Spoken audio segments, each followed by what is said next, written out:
Welcome to Nugget 346 with Steve and Dana Groman, and we're continuing our visit to the Orton Museum at Ohio State University. Let's do it. If you haven't watched the previous nugget, we want to encourage you to do so. The animal kingdom is divided into about 28 phyla, of which only 9 or so are well represented in the fossil record. One important evolutionary trend was the development of internal body cavity, the coelom, a fluid-filled chamber that holds most of the important organs. The sponges, jellyfish, and corals do not have a coelom, whereas the higher invertebrate groups do. And of course, this sign is at the museum. They had some of the most beautiful fossils. This was one of the most cramped museums we've ever been to. It was. It was really good. You know what one of the better parts of it was? What's that? It was free. That's true. There wasn't anyone in there except for other visitors. And that's another thing I want to mention. I mentioned in the last nugget how the one boy was saying, we've got real ones at our museum. We should have just gone back to our museum. There was also a dad and kids in there, and he was reinforcing the scenario. Yeah, big time. He was homeschooling.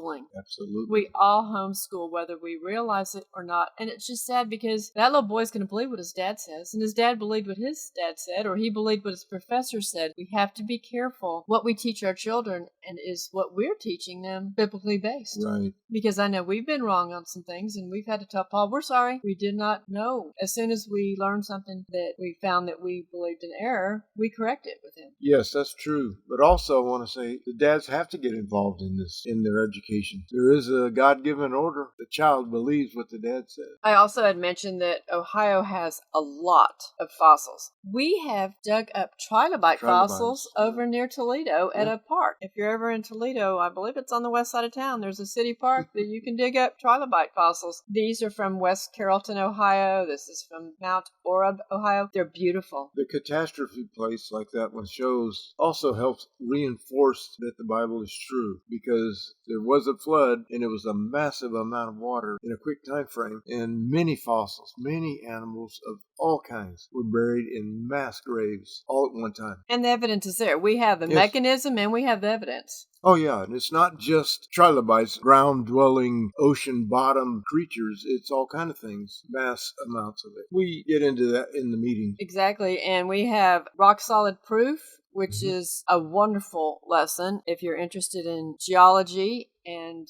how to look at it from a creationist worldview. And we have After the Flood, which is also a tremendous lesson. You can see on the map here, it's the area near Cincinnati. They claim this as being the Ordovician period. They have fossils and they talk about the Cambrian period and the Precambrian period. It says here, Precambrian and Cambrian rocks are not exposed in Ohio. However, we know from drill cores that penetrate below the oldest exposed strata of Ordovician age that rocks of this age exist throughout the state. They have Silurian period. I just want to know why it's exposed in certain areas of Ohio on top. How does that work out? Does that make sense? Yeah, it's the same reason that they say that Precambrian rock doesn't exist. It is there, it's just down really, really deep. Ohio doesn't have rugged mountains. The mountains rose, the valley sank down, and there was a sloshing back and forth that went on, and that's where Ohio sits. So there would naturally be just the animals there. And just the different areas of the state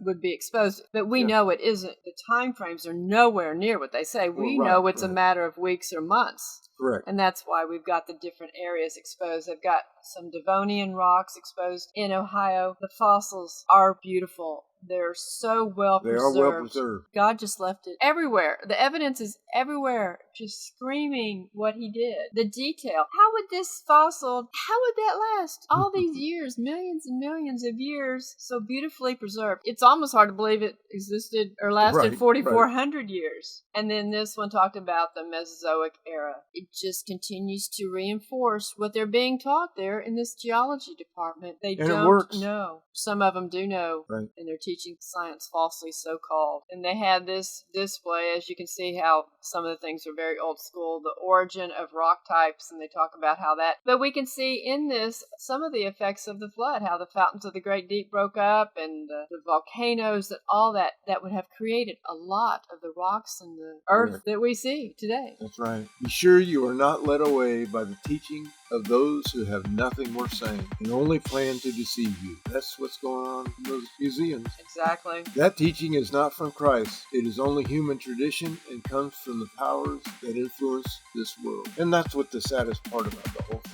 The professors are repeating what they were taught decades ago, and those students are going to go and teach high school, and some will teach in collegiate level and repeat what they've been taught. That's just human nature. That's what we do. Yeah, and the more they learn it, the less likely they are to say, oops, that wasn't right. True. So it becomes important. Colossians 2:8. You might want to read that verse in several versions because it's a very impactful verse. The way the different translators worded it is very good, actually. It gives it some different depth. One of the other places that we went when we were in Ohio was the Capitol. And as you know, we like to see historic sites. And we went on a tour of the Capitol. That was unique, wasn't it? Yes. And one of the most unique things are all the fossils that are exposed. Thousands.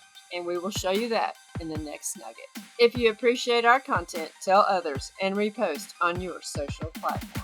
If you can partner with us on a monthly or one-time basis, we would be appreciative. Our number is 603-616-8907. Be sure to subscribe to our YouTube channel and share the channel with a friend. Thank you.